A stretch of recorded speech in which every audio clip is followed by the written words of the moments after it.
Good morning, good afternoon, good evening student. आज चाहिँ हामी एसए 530 अडिट स्याम्पलिङ रिभिजन गर्न गइरहेको छौँ from my handwritten note and study material है।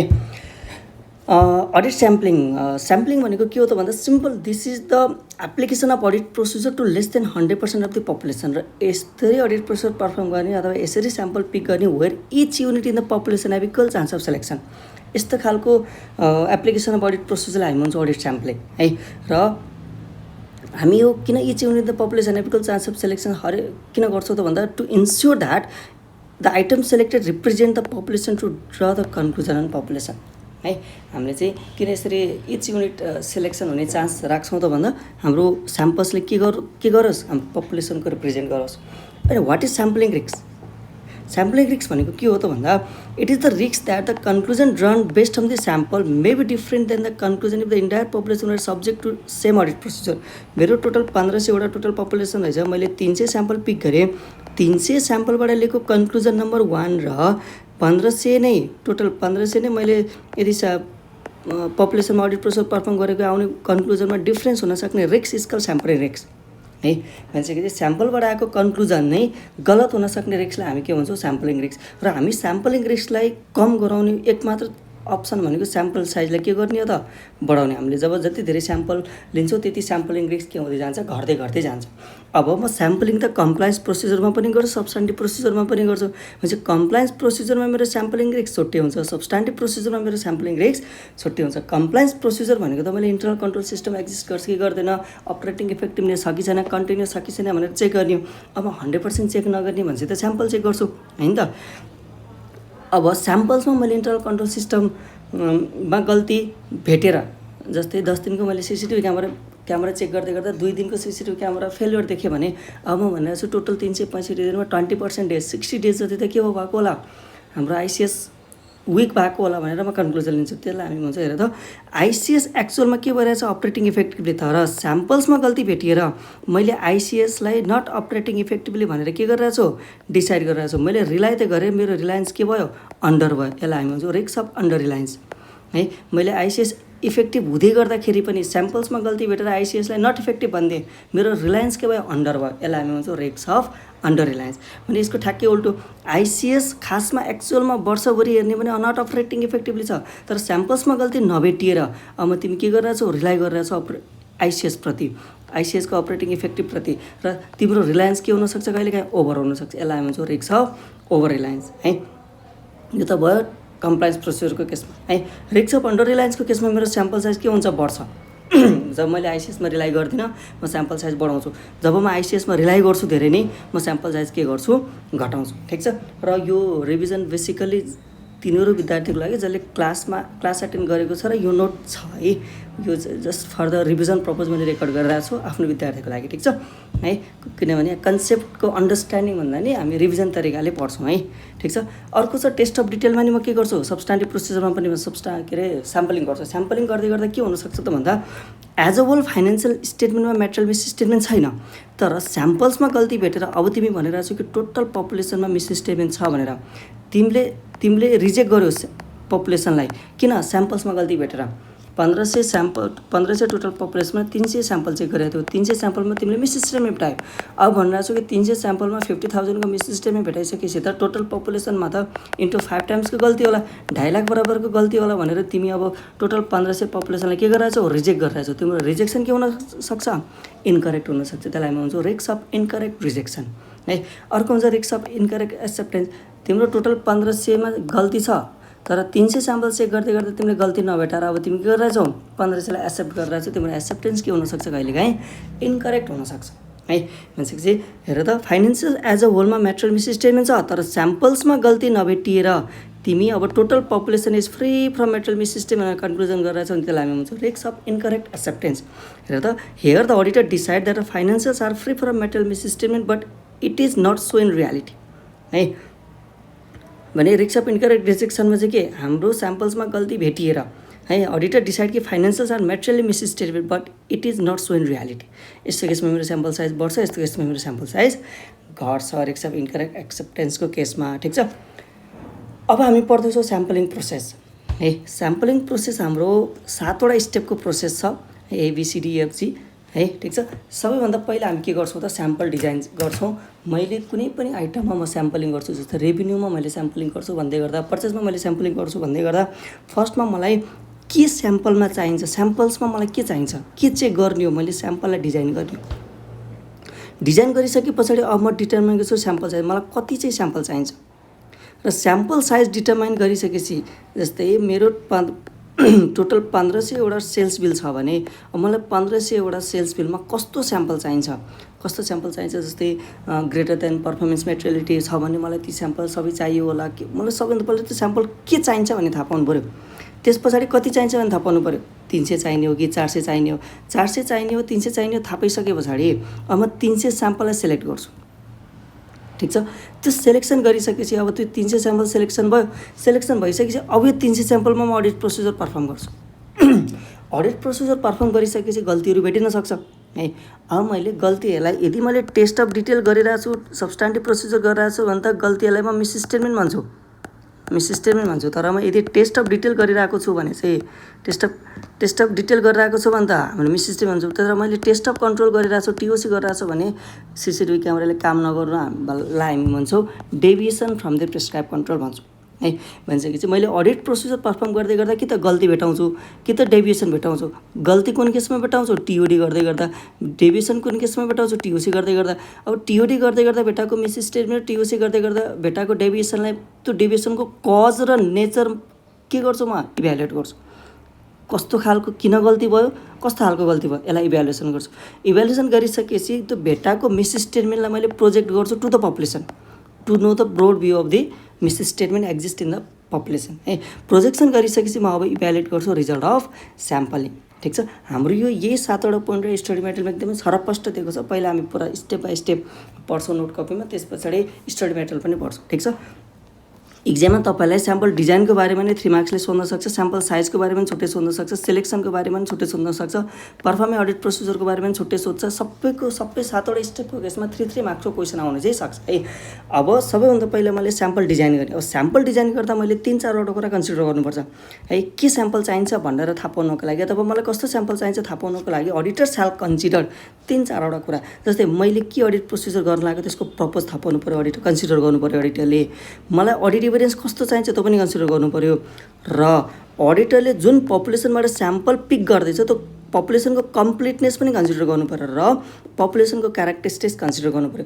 अब मैले क्लासमा यो किन कन्सिडर गर्ने भनेर इक्जाम्पल दिदी भन्थेँ, हामी रिभिजनमा इक्जाम्पल चाहिँ हामी लिँदैनौँ है। भनेपछि हामी 4वटा कुरा कन्सिडर गर्छौँ। मैले के काम गर्न लागेको, कामको प्रपोज, जुन पपुलेसनबाट स्याम्पलिङ गर्दैछु त्यो पपुलेसन कम्प्लिट छ कि छैन, त्यो पपुलेसनको क्यारेक्टरिस्टिक्स, र मलाई के एभिडेन्स चाहिन्छ, यी 4-5वटा कुरा मैले कन्सिडर गर्छु वाइल डिजाइनिङ द स्याम्पल। यति कुरा कन्सिडर गरेर स्याम्पल डिजाइन गरिसकेपछि म स्याम्पल साइज डिटर्माइन गर्छु, मलाई कति स्याम्पल चाहिन्छ। जेनरली मैले स्याम्पल साइज डिटर्माइन गर्ने भनेको मैले ओभरअल स्याम्पलिङ रिस्कलाई सकेसम्म कम गराउनको लागि हो। The auditor shall determine sample size which is sufficient to reduce the case sampling risk to acceptable low level. मैले स्याम्पलिङ रिस्कलाई कम गराउने तरिकाले मैले के लिनु पऱ्यो, स्याम्पल साइज लिनु पऱ्यो। हामीले अघि भनेको मैले स्याम्पलिङ रिस्कलाई कम गराउनको लागि धेरैभन्दा धेरै स्याम्पल साइज लिनुपर्छ है। The level of sampling risk the auditor is willing to affect the sample size, के गर्छ त एफेक्ट गर्छ है।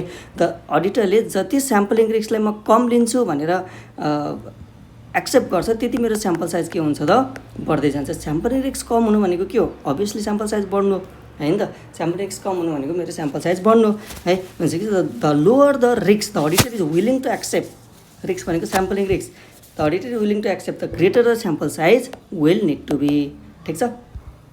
वेल अब हामी गर्छौँ selection of item for the testing है। अब हामी आइटमलाई सेलेक्ट गर्छौँ। अब सेलेक्सन गर्दै गर्दा कसरी गर्छौँ त, जेनरली हामी स्ट्याटिस्टिकल थ्योरी अफ स्याम्पलिङ प्रयोग गर्छौँ, र हामी कसैलाई लाखा कसैलाई पाखा गर्दैनौँ। हामी के गर्छौँ, the auditor shall select the item for the sample in such a way that each sampling unit in the population have chance of selection है।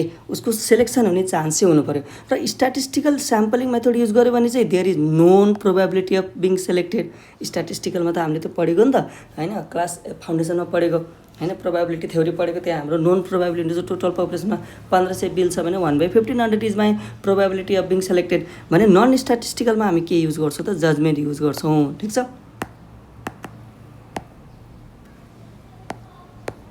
ठिक छ।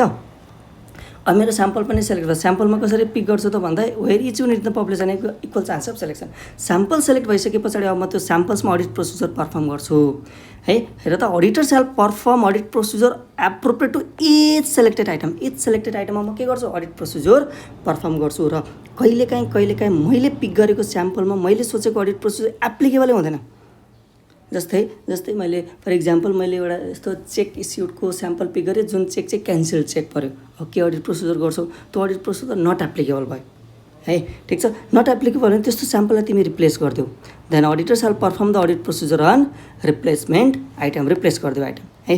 ठिक छ, र तर रिप्लेस गरिसकेको आइटम अथवा पिक गरेको आइटममा you're enable to apply design audit procedure. तिमीले सोचेको अडिट प्रोसिजर तिमीले एप्लाई गर्न सकेनौ अथवा अल्टरनेटिभ प्रोसिजर तिमीले त्यहाँ अनेबल टु एप्लाई भयो भने अब तिमीले त्यसलाई के भन्नु, यदि टिओडी गर्दैछौ भने त्यसलाई मिस स्टेटमेन्ट मान्दिनु रे। टिओसी गर्दैछौ भने त्यसलाई deviation from the prescribe control मान्दिनु। ठिक छ भनिसके पछाडि हामी के गर्छौँ त भन्दा हामीले टेस्ट अफ डिटेल गरिरहेको छौँ भने चाहिँ हामी त्यसलाई मिस स्टेटमेन्ट भन्छौँ भने टेस्ट अफ कन्ट्रोल गरिरहेको छौँ भने त्यसलाई हामी के भन्छौँ deviation from the prescribe control भन्छ कि चाहिँ मैले जुन स्याम्पल पिक गर्छु म त्यो स्याम्पलमा पहिला के गर्छु अडिट प्रोसिजर पर्फर्म गर्छु। यदि मैले सोचेको अडिट प्रोसिजर नै नट एप्लिकेबल छ भने म त्यस्तो स्याम्पल्सलाई रिप्लेस गरिदिन्छु। र अडिट प्रोसिजर एप्लाई गर्दै गर्दा तिमी चाहिँ अनेबल भयो to apply the design audit procedure अथवा अल्टरनेटिभ प्रोसिजर एप्लाई गर्न तिमी के अरे एबल भएन, इभिडेन्स अब्टेन भएन भने तिमी त्यसलाई के मान्दिनु त टेस्ट अफ डिटेल गरिरहेको छ मिस स्टेटमेन्ट मान्दिनु। टेस्ट अफ कन्ट्रोल गरिरहेको छ भने deviation from the prescribe control मान्नु है। ठिक छ, जस्तो रिप्लेस कुन केसमा गर्छौ त क्यान्सल चेक पिक भयो भने अथवा तिमीले अनलाइन सेल्स मात्रै चेक गरिरहेको थियो म्यानुअल सेल्स पिक भयो भने। ठिक छ, म्यानुअल बिल पिक भएन त्यसलाई रिप्लेस गरेर अनलाइन सेल्स बिल पिक गर है।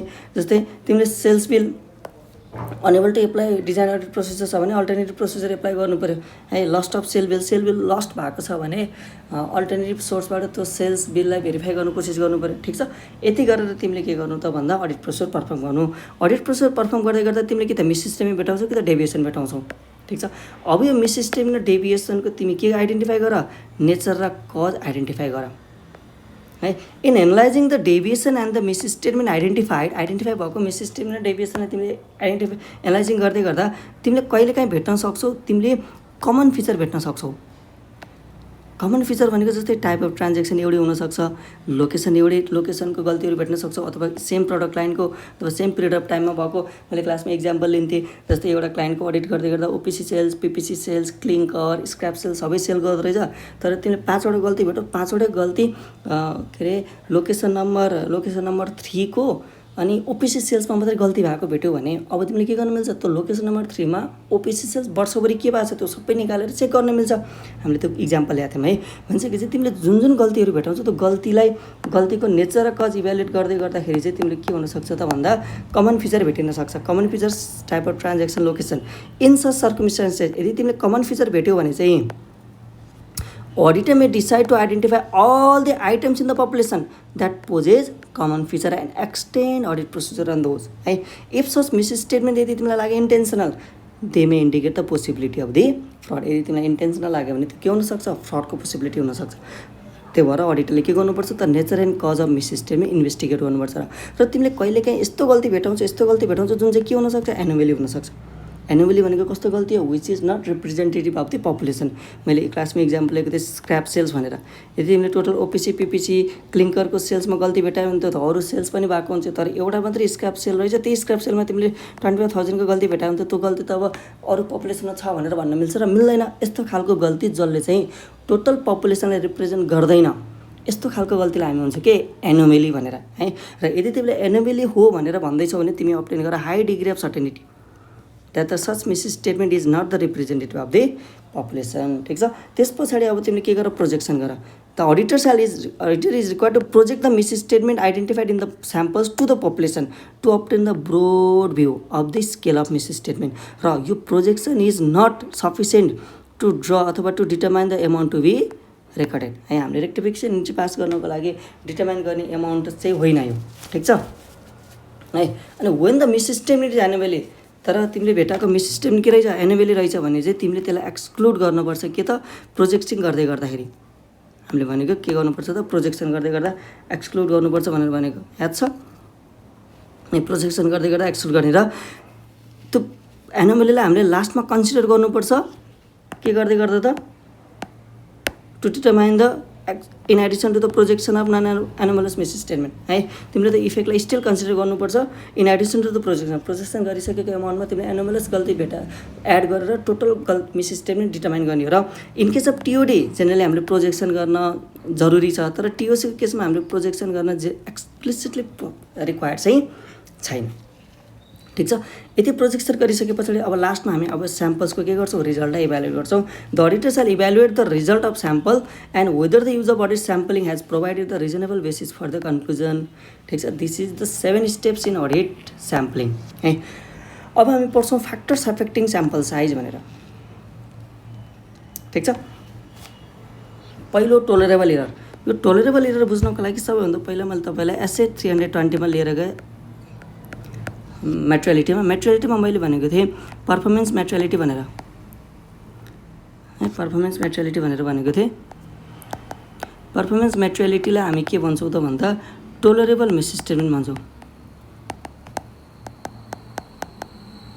टोलरेबल मिसस्टेटमेन्ट किन भन्छौँ त भन्दा पर्फर्मेन्स मेट्रियालिटी भन्दा जस्तै मैले पर्फर्मेन्स मेट्रियालिटी 70,000 पिक गरेँ भने म 70,000 भन्दा तलको गल्तीलाई के गर्छु एक्सेप्ट गरेर म रेक्टिफिकेसनतिर जान्न भन्छ एक्सेप्ट गर्ने खालको गल्ती भन्छ टोलरेबल भयो गल्ती भनेको मिसस्टेटमेन्ट भन्छ यसलाई हामी टोलरेबल मिसस्टेटमेन्ट भन्छौँ अनि हामीले मेट्रियालिटीमा पढेको मेरो मेट्रियालिटी जब कम हुन्छ मेरो स्याम्पल साइज के हुन्छ बढ्छ भनेर है मेरो मेट्रियालिटी कम हुँदै गर्दा के हुन्छ स्याम्पल साइज बढ्छ है मैले मेट्रियालिटी जस्तै मैले 1 लाख रुपियाँ मेट्रियालिटी सेट गर्दै गर्दा 1 लाखभन्दा बढीको सबै चेक गर्नुपर्छ अनि मैले 50,000 मेट्रियालिटी सेट गर्दै गर्दा 50,000 भन्दा बढीको सबै चेक गर्नुपर्छ भनिसकेपछि मेट्रियालिटी कम हुँदै गर्दा मेरो स्याम्पल साइज के हुन्छ बढ्छ भनिसकेपछि मेट्रियालिटी बढ्नु भनेको त टोलरेबल मिसस्टेटमेन्ट मेट्रियालिटी घट्नु भनेको टोलरेबल मिसस्टेटमेन्ट घट्नु भने है टोलरेबल मिसस्टेटमेन्टलाई हामी अर्को पनि नाम दिन सक्छौँ टोलरेबल इरर यस्तो इरर द अडिटर जसले चाहिँ अडिटरले एक्सेप्ट गर्नको लागि रेडी छ अब अडिटरले 1 लाखभन्दा ठुलो 1 लाखभन्दा तलको गल्ती एक्सेप्ट गर्न रेडी छ भन्दै गर्दा भन्नु र 20,000 भन्दा तलको गल्ती मात्र एक्सेप्ट गर्न रेडी छ भन्यो भने त 20,000 मा मेरो स्याम्पल साइज के हुन्छ अभियसली बढ्छ भनेपछि the lower the error the auditor is willing to accept larger the sample size need to be tolerable error कम हुने बित्तिकै मेरो स्याम्पल साइज के हुन्छ बढ्छ अर्को छ एक्सपेक्टेड इरर यो भनेको त amount of error the auditor expect to find in the पपुलेसनमा जति धेरै गल्ती छन् जस्तो लाग्छ अडिटरले त्यति धेरै चेक गर्नुपर्छ त्यति धेरै चेक गर्नु भनेको स्याम्पल साइज बढ्नु है अब फाइनेन्स अडिटरले मेरो फाइनेन्सियल स्टेटमेन्टमा धेरै गल्ती छन् भने कसरी थाहा पाउँछ त टेस्ट अफ कन्ट्रोल गरेर जब आइसिएस विक छ आइसिएस विक हुनु भनेको के हो गल्ती प्रिभेन्ट डिटेक्ट र करेक्ट हुन सक्ने चान्स कम हुनु जब गल्ती प्रिभेन्ट र डिटेक्ट नहुने चान्स बढ्नु भनेको गल्ती हुनु हो गल्ती धेरै हुनु भनेको रिस्क अफ मेटेरियल मिसस्टेटमेन्ट बढ्नु हो जब रिस्क बढ्छ रिस्क अफ गल्ती बढ्छ त भनेको एक्सपेक्टेड इरर बढ्नु त्यसरी मेरो स्याम्पल साइज बढ्छ है आरएपी गरेर मलाई थाहा हुन्छ कम्पनी एक्सपेक्टेड इरर अथवा अडिट प्रोसिजर प्रायर पिरियड जब तिमीलाई अघिल्लो वर्ष पहिले थाहा छ कि यो कम्पनीको यो एरियामा गल्ती हुन्छ भन्ने लाग्यो भने तिमी त्यहाँ धेरै चेक गर्छौ अर्को स्याम्पलिङ रिस्क यो त हामीले अघि फर्स्टमै पढेको other factor degree of confidence यो भनेको चाहिँ जस्तै अडिटरलाई डिग्री अफ कन्फिडेन्स धेरै चाहियो अरे केमा भन्दा त स्याम्पल्सको result are in fact are the indicative of the population भने जति कन्फिडेन्स धेरै चाहिन्छ त्यति तिम्रो स्याम्पल साइज के हुनुपर्छ बढ्नुपर्छ ठिक छ यो अहिले हामी डिग्री अफ कन्फिडेन्स चाहिँ टोलरेबल मिसस्टेटमेन्ट र टोलरेबल रेट अफ डेभिएसनमा पनि पढ्छौँ है ठिक छ अर्को मेरो रिस्क बढ्ने बित्तिकै मेट्रियालिटी कम हुन्छ मेट्रियालिटी कम हुने बित्तिकै स्याम्पल साइज बढ्छ this is the other factor ठिक छ अब यो जुन त्यो इक्जाममा तपाईँलाई इक्जाममा सोध्न सक्छ what are the examples of factor influencing sample size in TOC भनेर र टिओडी भनेर सोध्न सक्छ है ठिक छ यहाँ एउटा कन्सेप्ट छ टोलरेबल रेट अफ डेभिएसन र अनि टोलरेबल मिसस्टेटमेन्ट यो म लास्टमा फिर्ता आउँछ यसैमा ठिक छ अब हामी नोट नम्बर 2 पढौँ what are the sample selection method random selection method systematic selection monetary unit haphazard block sampling है ठिक छ ऱ्यान्डम स्याम्पलिङ भनेको चाहिँ यस्तो स्याम्पलिङ हो जहाँ हरेक पपुलेसनको आइटमको के हुन्छ item the population known chance of selection यहाँ हामी ऱ्यान्डम नम्बर टेबल अथवा क्यालकुलेटर युज गर्छौँ यसमा दुईवटा टाइप छ एउटा सिम्पल ऱ्यान्डम एउटा स्ट्राटिफिकेसन यो भनेको जस्तै मेरो टोटल 1500 वटा बिल छ मेरो टोटल 1 करोडको सेल छ अब मैले 1 करोडमा चेक गर्नको लागि मैले डाइरेक्टली 300 स्याम्पल पिक गर्नको लागि मैले directly random number calculator use गरेर 1500 मै स्याम्पलिङ टुल रन गरेँ भने द्याट इज सिम्पल ऱ्यान्डम तर मैले 1500 लाई डिभाइड गरेँ डिभाइड गरेर हेट्रोजिनियस पपुलेसनलाई होमोजिनियसमा कन्भर्ट गऱ्यो भने त्यसलाई म के भन्छु स्ट्राटिफिकेसन भन्छु है। सिम्पल ऱ्यान्डम भनेको simple whole population have equal chance of selection. म होल पपुलेसनमा के गरिदिन्छु गुगल क्यालकुलेटर रन गरिदिन्छु है, अथवा ऱ्यान्डम क्यालकुलेटरमा रन गरिदिन्छु। Samples are selected by use of random number calculator or picking from the drum. हामीले इक्जाम्पल ल्याएको थियौँ बिङ्गो खेलेको इक्जाम्पल, हामी बिङ्गो जसरी पिक गरेर 300 स्याम्पल पिक गऱ्यो भने that is also simple random sampling. यो चाहिँ जेनरली एप्रोप्रिएट 3टा केसमा मात्रै हुन्छ, जब स्मल युनिट छ पपुलेसनमा है, थोरै युनिट छ, बिङ्गो खेल्दै गर्दा 1 देखि 99 सम्म मात्रै भएर पोसिबल हो। अर्को फल विथिन रिजनेबल रेन्ज, यो भनेको होमोजिनियस खालको छ है, अनि होमोजिनियस क्यारेक्टरिस्टिक्सको छ भने बल्ल हामी simple random sampling method use गर्छौँ।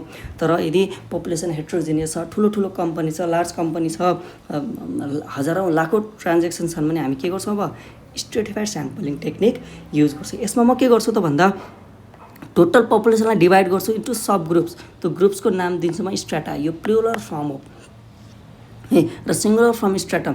इच स्ट्राटमलाई हामी अब सेपरेट पपुलेसन जसरी ट्रिट गर्छौँ, र samples are selected from each stratum. अघिको मैले सिम्पल ऱ्यान्डममा के गरेको थिएँ त भन्दा टोटल 1500लाई नै मैले के गरेको थिएँ स्याम्पलिङ टुल रन गरेको थिएँ भने अब म 1500लाई डिभाइड गर्छु कसरी, भाउचर ग्रेड लेस देन 50,000 900 एउटा भाउचर रहेछ, 1 लाखदेखि 50,000 सम्मको 400 एउटा रहेछ, 1 लाखदेखि 2 लाखसम्मको 150 एउटा रहेछ, 2 लाखदेखि 3 लाखसम्म 45 एउटा रहेछ, 3 देखि 4 4 वटा रहेछ, 4 देखि 4 लाखभन्दा ठुलो बिल जम्मा एउटा रहेछ, टोटल 1500 बिल रहेछ। यदि मैले टोटलमै सिम्पल ऱ्यान्डम गरिदिएको भए यो सेलेक्ट हुन सक्ने चान्सै नहुन सक्छ नि त। एउटा मात्रै बिल छ 4 लाखभन्दा ठुलो, त्यही पिक नहुन सक्छ ऱ्यान्डम स्याम्पलिङमा त। तर मलाई त यो पनि चेक गर्नुपर्छ, यो 4वटा पनि चेक गर्नुपर्छ, यो पनि चेक गर्नुपर्छ भनेपछि म के गर्छु त टोटल पपुलेसनलाई नै, हेर्दा 200 को पनि बिल छ, 4 लाखको पनि बिल छ, हेट्रोजिनियस पपुलेसनमा यो हेट्रोजिनियसलाई म होमोजिनियस छुट्टै पपुलेसनमा डिभाइड गर्छु र म इचबाट अब यो स्टार्ट 900बाट छुट्टै स्याम्पल पिक गर्छु, 400बाट छुट्टै स्याम्पल, योबाट छुट्टै स्याम्पल, योबाट छुट्टै, सबै यसरी छुट्टै स्याम्पल पिक गर्छु। Now samples are pick from each stratum, ठिक छ। यस्तो खालको स्याम्पलिङलाई हामी भन्छौँ स्ट्राटिफाइड स्याम्पलिङ। र samples are chosen from each stratum with random number tables. Random number टेबलबाट म के गर्छु त भन्दा स्याम्पल पिक गर्छु इचबाट, र highly diversified population are divided into groups of homogeneous characteristics. हेर त मैले कतिवटा 6वटा ग्रुप बनाएँ, 6वटा ग्रुप होमोजिनियस क्यारेक्टरिस्टिक्सको ग्रुप बनाउँछु। It means the dividing heterogeneous population into homogeneous है। अब अर्को टाइप अफ स्याम्पलिङ छ इन्टरभल स्याम्पलिङ अथवा सिस्टमेटिक स्याम्पलिङ। म यसमा चाहिँ के गर्छु भने टोटल मलाई 1500 एउटा टोटल स्याम्पलबाट टोटल पपुलेसनबाट मलाई 300 स्याम्पल चाहिएको छ भने म यो 1500लाई 300ले डिभाइड गरेर म पहिला स्याम्पलिङ इन्टरभल निकाल्छु। मेरो स्याम्पलिङ इन्टरभल आयो 5। अब म मेरो 1 देखि 5 नम्बर बिलसम्मको 1 देखि 5 नम्बरबाट कुनै एउटा ऱ्यान्डमली पिक गर्छु through random number table. Randomly pick गरेर फर इक्जाम्पल 3 आयो भने अब 3 मा +5 गर्छु, मेरो स्याम्पलिङ इन्टरभल 5 हो नि त हैन। 5 एड गरेर 8th इज माई स्याम्पल। अब यसमा फेरि +5 गर्छु, 12 13th item is my sample. यसरी म 1500 सम्म पुग्छु। This is call systematic sampling अथवा इन्टरभल स्याम्पलिङ है। Now determine starting point within first 5 item of the population and each 5th sampling unit thereafter are samples.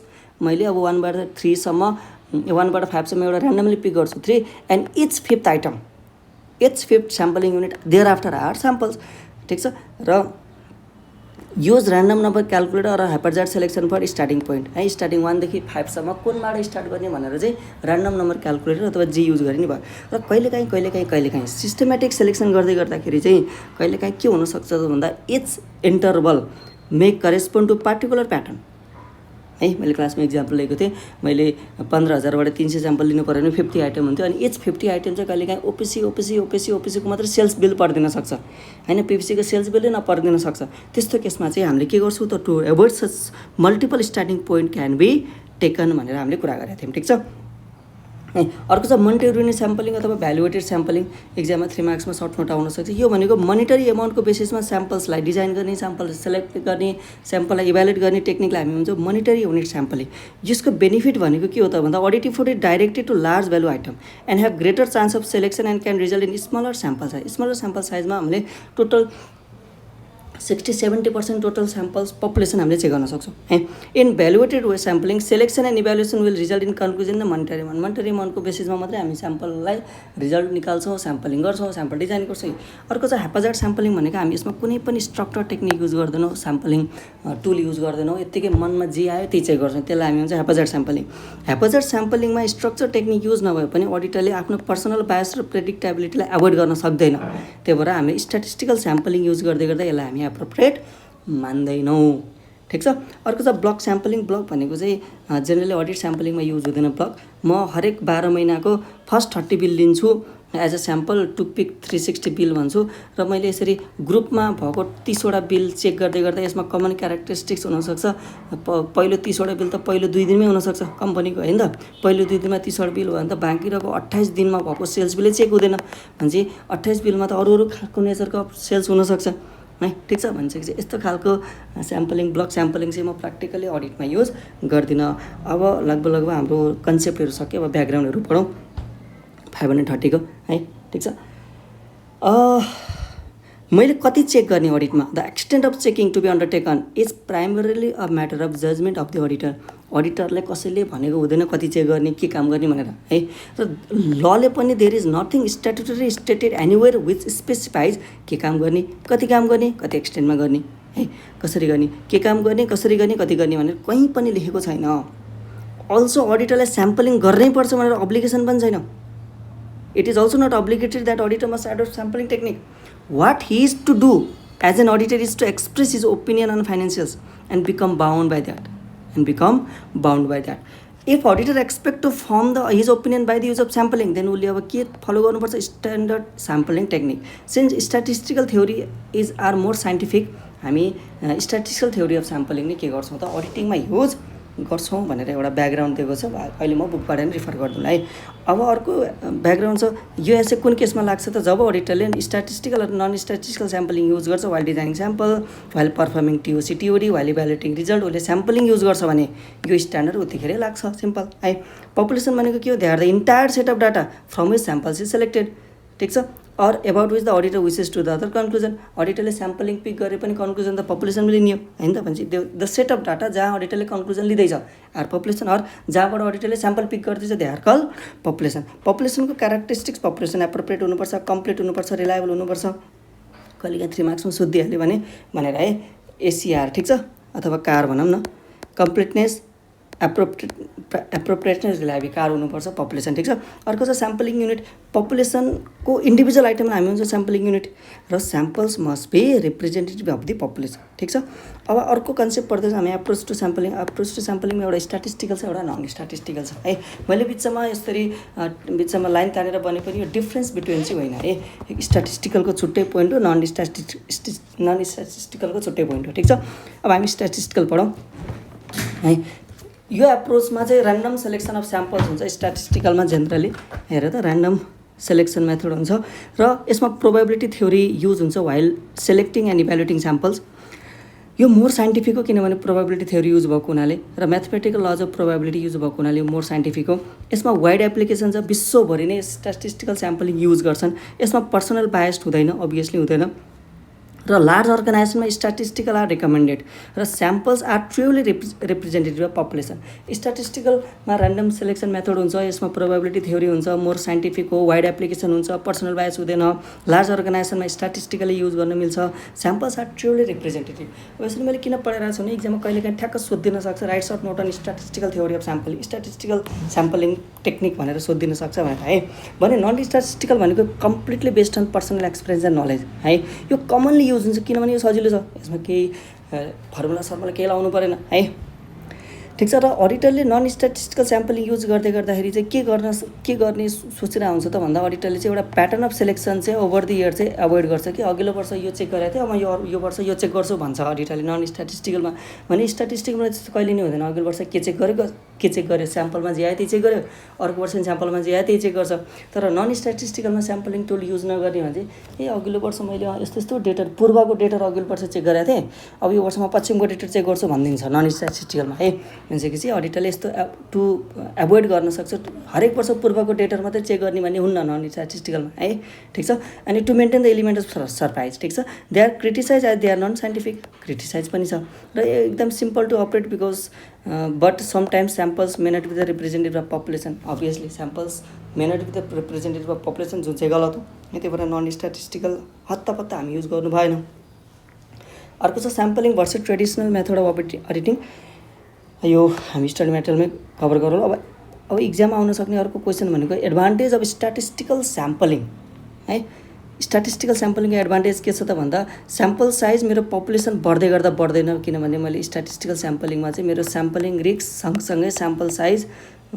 Sample size घटाउँदै गर्दा नि sample risk घट्छ because of statistical method है यो more scientific हो ह्यान्स डिफेन्सिबल तिमीलाई कसैले केही एलिगेसन लगायो भने तिमी डिफेन्सिबल हुन्छ मैले स्ट्याटिस्टिकल स्याम्पलिङ युज गरेको भनेर है it provides the means for selecting lower sample size with considering sampling risk मैले यसमा फर्मुलाहरू लगाएर स्याम्पलिङ रिस्क घटाउँदै गर्दा स्याम्पल साइज घटाउनु पनि सक्छु सिम्पल है widely accepted ways of sampling विश्वभरि एक्सेप्टेड छ यसमा पर्सनल बायस हुँदैन and result of sample can be evaluated and projected in a more reliable way है ठिक छ they are the advantage of statistical sampling ठिक छ अब अर्को दुईवटा डेफिनेसन र टोलरेबल मिसस्टेटमेन्ट र टोलरेबल रेट अफ डेभिएसन भन्ने है ठिक छ टोलरेबल मिसस्टेटमेन्ट भनेको चाहिँ सिम्पल पर्फर्मेन्स मेटेरियलिटी नै हो पर्फर्मेन्स मेटेरियलिटी फर इक्जाम्पल हामीले के भनेको थियौँ त भन्दा मैले मेरो 1 करोड रुपियाँ मेरो 1 करोड रुपियाँ मेरो टर्नओभर हो रेभेन्यू हो भने मेरो मेटेरियलिटी कति हुन्छ 1 लाख रुपियाँ फर इक्जाम्पल 1% भन्दै गर्दा मेरो पर्फर्मेन्स मेटेरियलिटी कति हुन्छ 70,000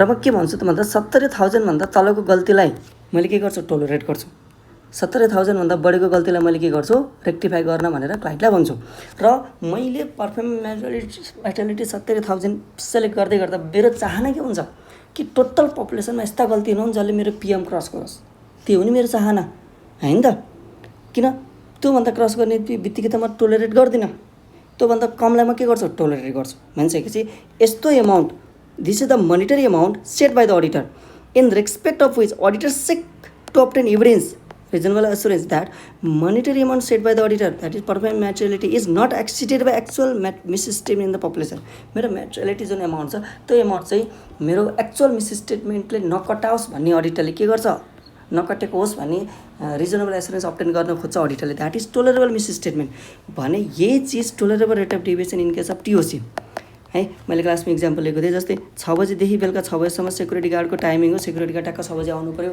आगो जो मान्छे भित्र पसेको छ लेख्नु पऱ्यो बाहिर निस्केको मान्छेको गोजी चेक गर्नु पऱ्यो भने नि कहिलेकाहीँ सेक्युरिटी गार्ड 6:15 मा आयो भने that is tolerable rate of deviation तर 6 बजे आउनुपर्ने सेक्युरिटी गार्ड सधैँ 9 बजे आइरहेछ 3 घन्टा को गयो को गएन हेरेकै छैन लेखेकै छैन भने that is not tolerable rate of deviation हैन त भनिसकेपछि अडिटरले एउटा यस्तो रेट अफ डेभिएसन सेट गर्छ है rate of deviation from prescribe control in respect of which अडिटरले के सिक गर्छ त भन्दा कहिलेकाहीँ सिस्टम फेलियर हुनसक्छ तर यस्तो पनि सिस्टम फेलियर नहोस् कि जसले चाहिँ जुन चाहिँ अडिटरले टोलरेट नगरोस् है त्यस्तो खालको एउटा कुनै रेट अफ डेभिएसनलाई हामी हुन्छ टोलरेबल रेट अफ डेभिएसन यो पनि अडिटरले सेट गर्छ in respect of which auditor seeks to obtain reasonable assurance that rate of deviation set by the auditor is not exceeded by actual rate of deviation in the population है यो इक्जाममा कहिलेकाहीँ सोधेको भएको हुनाले मैले इक्जाममा डेफिनेसन लेखाइदिएको है ल अब हामी यही चिज स्टडी मेटेरियलमा पढौँ है त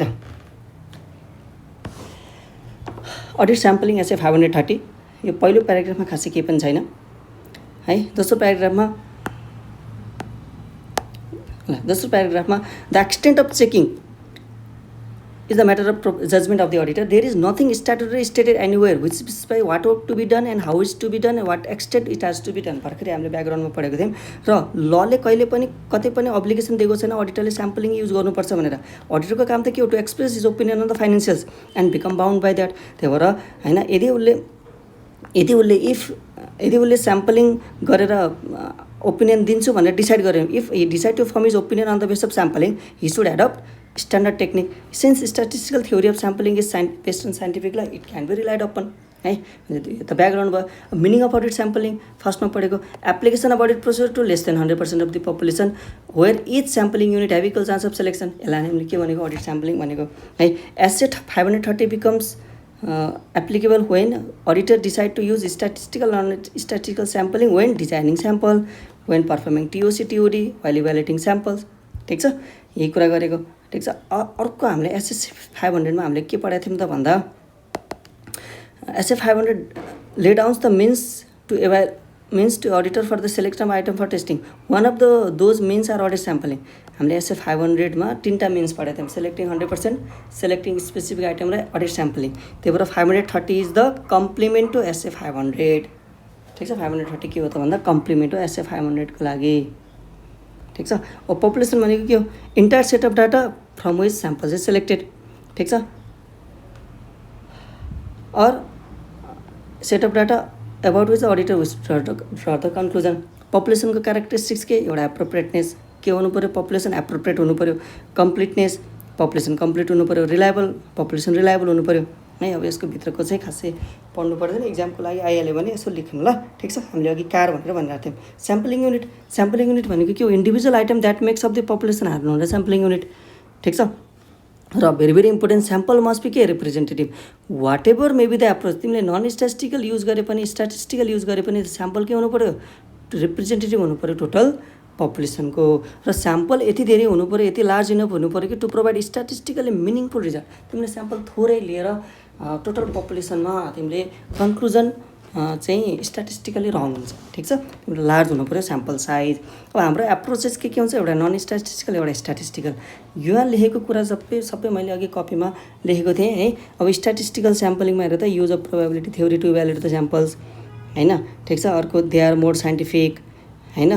त्यसपछि त्यहाँ mathematical laws of probability use हुन्छ, वाइड एप्लिकेसन हुन्छ, population to be tested consider large number of. ठिक छ they are always recommended at is unbiased and sample selection are not prejudice. ठिक छ यी कुराहरू हामीले कपीमै लेखेको थियौँ है। भने नन स्ट्याटिस्टिकलमा पर्सनल एक्सपिरियन्स र नलेज हुन्छ। यो common application because of its simplicity हैन। यसमा चाहिँ personal experience will determine the size of samples है। र हामी यसमा पार्टिकुलर प्याटर्न चाहिँ नआओस् भनेर हामी त्यसलाई एभोइड गर्न खोज्छौँ to maintain the elements of surprise. ठिक छ र यसलाई हामीले क्रिटिसाइज गरिन्छ बिकज यो साइन्टिफिक होइन। यी सबै जुन मैले हाइलाइट गरेको छु मैले कपीमा माथि लेखिसकेको थिएँ है।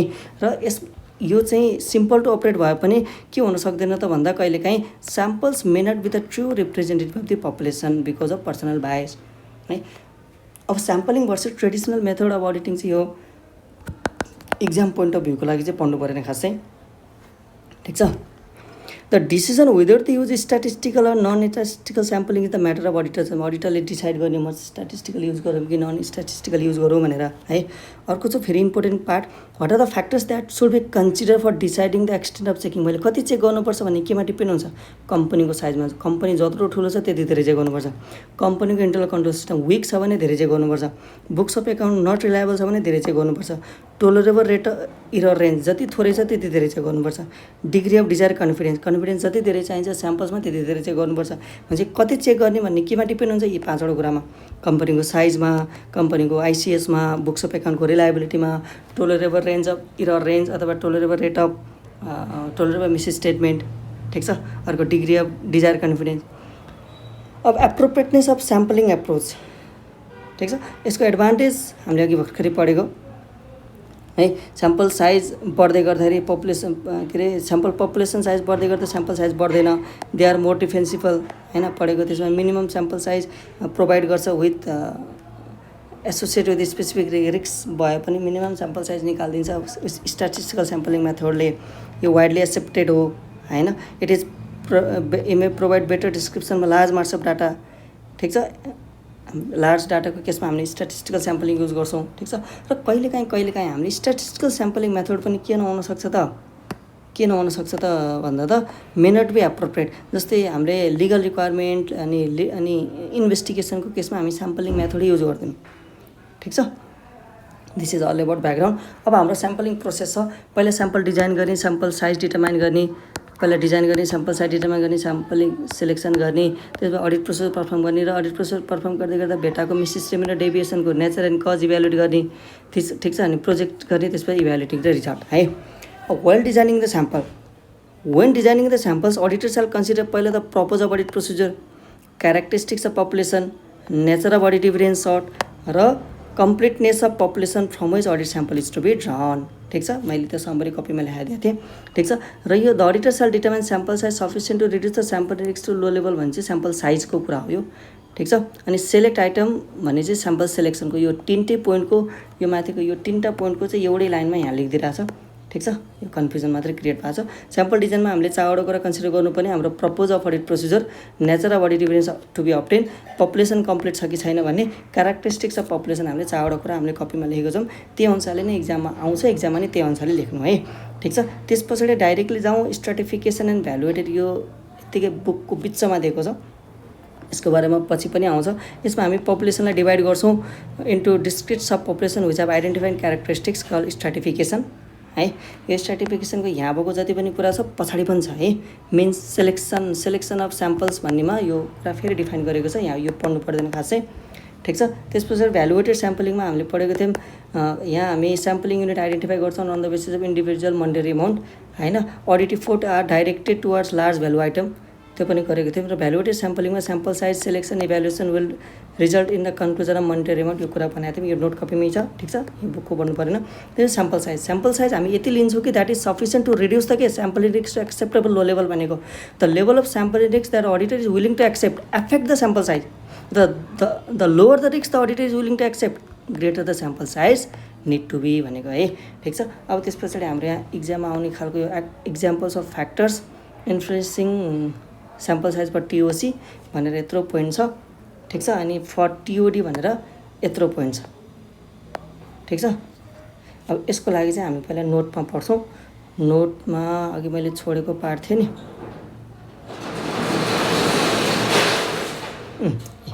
फर टिओसी फर टिओडी भनेर पहिला टिओडी पढौँ। टिओडी पढे पछाडि उताको बुझ्छ है।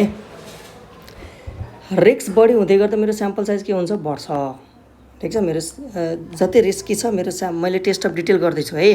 टेस्ट अफ डिटेलको स्याम्पल साइज एफेक्ट गर्ने फ्याक्टर पढ्दैछौँ हामी। यदि त्यो तिमीले जुन आइटममा टेस्ट अफ डिटेल गर्दैछौ, रेभेन्यू चेक गर्दैछौ, त्यहाँ रिस्क बढी हुने बित्तिकै तिम्रो स्याम्पल साइज के हुन्छ, बढ्छ। रिस्क कम हुने बित्तिकै स्याम्पल साइज घट्छ। यही कुरा म तपाईँलाई बुकबाट पनि देखाइदिन्छु। ठिक छ, higher the auditor assessment of risk of material misstatement the larger the sample size need to be. ठिक छ, 1 नम्बरको पोइन्ट त्यही नै हो है। ठिक छ, त्यस पछाडि हाम्रो सेकेन्ड नम्बर थियो if auditor rely on other audit procedure like detail testing analytical procedure then it will lower the sample size. जस्तै तिमीले रेभेन्यूमा एनालाइटिकल प्रोसिजर गरेर तिमीले रेभेन्यूमा लगभग सफिसियन्ट इभिडेन्स अब्टेन गरिसकेको छौ भने स्याम्पल साइज कम चेक गरे भयो हैन त। मैले स्याम्पलिङबाट total sufficient appropriate audit evidence obtain नगरिकन मैले एनालाइटिकल प्रोसिजर पनि गरेँ हैन, अनि त्यस पछाडि अर्को इन्स्पेक्सन पनि गरेँ। सबै चिज गरिसकेको भए स्याम्पल मैले के लिए पनि हुन्छ, लोवरले पनि हुन्छ। ठिक छ, मेरो काम त भनेको त रिजनेबल एस्युरेन्स अब्टेन गर्ने हो नि त। रेभेन्यूमा मैले एनालाइटिकल प्रोसिजर गरेर रेभेन्यू ठिक छ भन्ने लगभग पक्की छ भने त रेभेन्यूको स्याम्पल त कम लिए भयो। ठिक छ है, ठिक छ, त्यही भन्छ हेर त। The more the auditor is relying on other substantive procedure जस्तै test of detail analytical procedure then the smaller the sample size can be है। अडिटरले अरू सब्सटेन्टिभ प्रोसिजरमा रिलाइ बढी गरिरहेछ भने स्याम्पल्समा उसले कम पिक गरे हुन्छ। Third number point auditor desire that tolerable misstatement is not exceeded by actual misstatement. तिमीलाई लाग्यो कि तिमीले डिटर्माइन गरेको पर्फर्मेन्स मेटेरियलिटी अथवा टोलरेबल मिसस्टेटमेन्ट चाहिँ एक्सिड गरेको छैन नहोस् भनेर डिजायर गरिरहेको छ। तिम्रो डिजायर जति बढी हुन्छ त्यति स्याम्पल साइज के हुनुपर्छ, बढी हुनुपर्छ है। त्यही भन्छ बुकमा पनि हेर त। The increase in auditor's desire level of assurance that tolerable misstatement is not exceeded by actual misstatement. हामीले टोलरेबल मिसस्टेटमेन्ट डिटर्माइन गर्ने पनि के हो त भन्दा यति योभन्दा बढी गल्ती चाहिँ नहोस् भन्ने हो। र अडिटरलाई जति त्यो डिजायर बढी चाहिन्छ नि त्यति तिम्रो स्याम्पल साइज के हुनुपर्छ त, बढ्नुपर्छ भनेर भन्यो है। अर्को टोलरेबल मिसस्टेटमेन्ट बढ्दै गर्दाखेरि स्याम्पल साइज के हुन्छ, घट्छ है। टोलरेबल इरर घट्ने बित्तिकै स्याम्पल साइज बढ्छ, टोलरेबल मिसस्टेटमेन्ट बढ्ने बित्तिकै स्याम्पल साइज घट्छ, ठिक छ। एक्सपेक्टेड एरर बढ्ने बित्तिकै स्याम्पल साइज बढ्छ, यही कुरा छ हेर त बुकमा पनि। The increase in tolerable misstatement will decrease the sample size है, ठिक छ। अर्को छ the greater the amount of misstatement the auditor expect to find in the population the larger the sample size. Expected error बढ्ने बित्तिकै sample size बढ्छ। अनि तिमीले स्ट्राटिफिकेसन स्याम्पलिङ गऱ्यो भने स्याम्पल साइज घट्छ। When stratification of the population appropriate the sample size will decrease. अनि population size have negligible effect on sample size है। यस्तै छ टिओसीको केसमा पनि हेर त, टिओसीको केसमा पनि the actual size of population has negligible effect on sample size. And the auditor desired level of assurance that tolerable rate of deviation is not exceeded by actual rate of deviation, then sample size will increase. Same as tolerable तलको TOD को जस्तो expected error जति बढ्छ expected rate of deviation त्यति sample size बढ्छ, tolerable rate of deviation जति बढ्छ त्यति sample size घट्छ है, रिस्क जति बढ्छ त्यति sample size बढ्छ। भनिसकेपछि टिओसी र टिओडीको लगभग सेम खालको पोइन्टहरू छ। यो पोइन्टको लागि चाहिँ कपीकै रिफर गरेर अनि इक्जाममा तपाईँले क्वेसन ब्याङ्क हेर्नुभयो भने यति धेरै लेख्दैन 4 मार्क्समा है। यसरी यो पोइन्ट बनाएर लेखेको हुन्छ, यो कपीकै जसरी लेखेको हुन्छ कपीकै जसरी लेखेर आउने हो, ठिक छ। इक्जाममा 4 मार्क्समा आयो भने यति लेख्ने हो, यति मध्ये 4 वटा लेख्ने, इक्जाममा आयो भने यति मध्ये 4 वटा लेख्ने, ठिक छ। ल त्यस पछाडि हामीले पढ्यौँ के त भन्दा सिलेक्सन अफ आइटम। अब सिलेक्सन कसरी गर्ने त बल्ल हामी थर्डमा पुग्यौँ है। The auditor shall select item in such a way that each sampling unit in the population have equal chance of selection है। स्ट्याटिस्टिकल सेलेक्सनमा चाहिँ हामीलाई नन प्रोबेबिलिटी हुन्छ, नन स्ट्याटिस्टिकलको केसमा चाहिँ हाम्रो के हुन्छ त भन्दा जजमेन्टहरू युज भएको हुन्छ है। अब sample selection methods random sampling, systematic, monetary, haphazard, block, ठिक छ। पहिला ऱ्यान्डम स्याम्पलिङमा have known chance of selection हुन्छ भने ऱ्यान्डम नम्बर क्यालकुलेटरबाट हामी के गर्छौँ सेलेक्सन गर्छौँ भने सिम्पल ऱ्यान्डम स्याम्पलिङमा के गर्छौँ under this method each unit has equal chance of being selected. यो सिम्पल र इजी टु युज छ। यसमा 100% population each item in the population selected by use a random number table. Directly हामी total पपुलेसनमा नै के run गरिदिन्छौँ random number table run गरिदिन्छौँ अथवा पिकिङ फ्रम द ड्रम, ठिक छ। र यो एप्रोप्रिएट हुन्छ इन केस 3टा केसमा। यदि रिजनेबल स्मल युनिट छ, रिजनेबल रेन्जमा छ र होमोजेनस पपुलेसनमा छ भने हामी बल्ल सिम्पल ऱ्यान्डम स्याम्पलिङ युज गर्छौँ भने स्ट्राटिफाइड स्याम्पलिङ हामी के गर्छौँ यसमा डिभाइड गर्छौँ टोटल पपुलेसनलाई into few groups call strata हैन। अनि each stratum is treated as a separate population. अनि प्रोपोर्सनहरू लगाएर हामी के गर्छौँ स्याम्पलहरू पिक गर्छौँ। इक्जाम्पल यो इक्जाम्पल कपीकै पढ्नु, ठिक छ। The reason behind stratified sampling is for highly diversified population weights should be allocated to reflect these differences हैन। र यसमा भनेको हेट्रोजेनियस पपुलेसन हामीले डिभाइड गर्ने हो होमोजेनियस पपुलेसनमा। अर्को चाहिँ इन्टरभल स्याम्पलिङ। यसमा हामी के गर्छौँ number of sampling unit in the population is divided by sample size to determine sampling interval. For example 50 and having determine starting point within first 50 each 50th unit thereafter is selected. यो मैले note कपीमा example सहित लेखिदिएको छु है। र कहिलेकाहीँ systematic selection use गर्दाखेरि auditor need to determine that the population are not structured in such a way that sampling interval correspond to the particular pattern। यदि त्यस्तो छ भने त्यसलाई मिनिमाइज गर्ने के गर्नुपर्छ हामीले more than 1 starting point to be taken है। त भनेको multiunit sampling valuated sampling method हो है। यसमा कन्क्लुजन मोनिटरी अमाउन्टमा लिन्छ। हेप्जार्ड सेलेक्सन भनेको हामी स्ट्रक्चर टेक्निक युज गर्दैनौँ तर पनि अडिटरले कन्सियस बायस र प्रेडिक्टेबिलिटीलाई एभोइड गर्न चाहिँ सक्दैन है। फर इक्जाम्पल जस्तै avoiding first and last entries in the page मैले क्लासमा इक्जाम्पल लेखेको थिएँ। र स्ट्याटिस्टिकल स्याम्पलिङमा haphazard selection is not appropriate भने अर्को ब्लक स्याम्पलिङ भनेको can not ordinarily be use in the audit sampling. हामी यसलाई अडिट स्याम्पलिङमा युज गर्दैनौँ because a range of continuous transactions have similar characteristics therefore selection of group at a time will not give reasonable basis for opinion on the overall population. जस्तै मैले 360 sample pick गर्नको लागि हरेक 12 महिनाको first 30 bill check गरेँ भने हरेक महिनाको पहिलो 2 दिनमा 30 वटा बिल हुनसक्छ नि। मैले प्रत्येक 2 दिनको फर्स्ट 2 डेजको बिल 30 वटा बिल चेक गरेर बाँकी 28 डेजको भन्दा के इभ्यालुएट हुन्छ है। त्यही भन्छ हाम्रो इक्जाम्पल छ take 200 sales bill from sales daybook of month of September alternatively यस्तै है। अब स्याम्पल सेलेक्ट गरिसकेपछि अब हामी अडिट प्रोसिजर पर्फर्म गर्छौँ। The auditor shall perform audit procedure on each selected item. Each भन्ने शब्द आउनु पऱ्यो। र कहिलेकाहीँ अडिट प्रोसिजर एप्लिकेबल भएन भने then replace the item. The auditor shall perform the procedure on replacement item. If the auditor is unable to apply the design audit procedure or suitable alternative procedure to selected item then auditor shall treat them as a deviation from the prescribe control in case of TOC and misstatement in case of TOD. यो त provision हो। अब यो example हो जस्तै यो replacement आइटमको example cancel check होला मैले क्लासमा दिएको इक्जाम्पल, ठिक छ। अर्को अनेबल टु एप्लाई कुन केसमा हुनसक्छ, अनेबल टु एप्लाई भनेको जस्तै सेल्स हेज बिन लस्ट है, ठिक छ, सेल लस भयो होइन, तिमीले अल्टरनेटिभ प्रोसिजरबाट पनि इभिडेन्स अब्टेन भएन भने त्यसलाई तिमीले के मान्दैनौ, मिसस्टेटमेन्ट मान्दैनौ। अल्टरनेटिभ प्रोसिजर भनेको सब्सिडी क्यास रिसिपहरू हेर्नु डेटरको बारेमा, ठिक छ। र रिप्लेसमेन्ट आइटम भनेको manual sales, manual bill check गर्दै गर्दा अनलाइन बिल पऱ्यो, मैले इक्जाम्पल लिएको थिएँ क्लासमा है, यो सरल पढ्नु, ठिक छ। इक्जाममा आयो भने यो वाला पार्ट, इक्जाम्पलवाला पार्ट लेख्नु पर्दैन है, तिमीले प्रोभिजन यो 3टा प्रोभिजन मात्रै लेखे हुन्छ, ठिक छ। त्यस पछाडि हामीले पर्फर्म अडिट प्रोसेस पर्फर्म गरिसकेपछि अब त्यो भेटाएको मिसस्टेटमेन्ट र भेटाएको डेभिएसनको कज र नेचरलाई के गर्ने, एनालाइसिस गर्ने। In analysing deviation and misstatement identified the auditor may observe common feature, कस्तो common feature, type of transaction, location, product. यदि कमन फिचर भेट्यो भने the auditor may decide to identify all the item in the population that possess common feature and extend audit procedure on those item. र यदि तिमीलाई लाग्यो त intentional हो भने हामीले के भनेको, possibility of the fraud indicate हुनसक्छ भनेको। देयरफोर अडिटरले के गर्नुपर्छ, इन्भेस्टिगेट गर्नुपर्छ नेचर एन्ड कज अफ मिसस्टेटमेन्ट र डेभिएसन, ठिक छ। र कहिलेकाहीँ रेयर सर्कमस्टान्सेसमा तिमीले कस्तो गल्ती भेटाउन सक्छौ, एनोमेली भेटाउन सक्छौ भनेको।